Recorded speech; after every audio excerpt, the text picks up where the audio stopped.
Senhor presidente, eu quero valorizar a iniciativa do Executivo.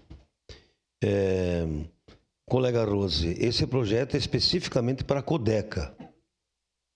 Para a Codeca. E, olha, eu acho que tem colegas aqui que não estão convivendo com uma cidade que, em qualquer local que se vá, tem estrangeiros. Então, o DCC da Codeca... mas a escassez de mão de obra. Sim, é a escassez de mão de obra.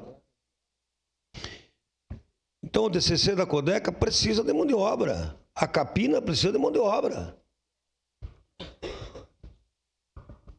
Auxiliares de cozinha nas escolas precisam de mão de obra.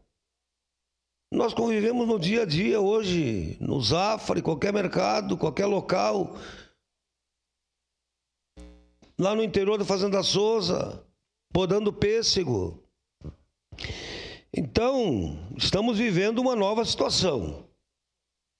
Sim, escassez de mão de obra.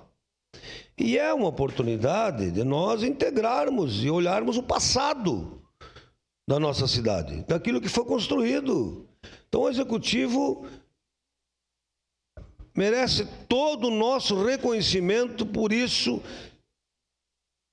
que está fazendo com quem veio de fora, com quem está aí trabalhando e se dedicando para continuar construindo uma cidade melhor. Bom, o Estatuto precisa mudar. É muito interessante a GM trabalhar junto. E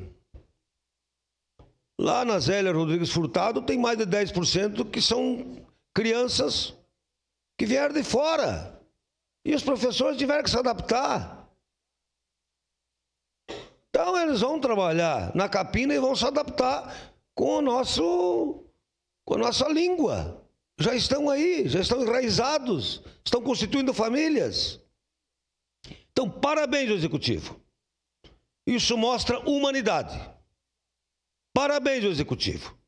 Nós precisamos reconhecer. Com certeza, voto sim.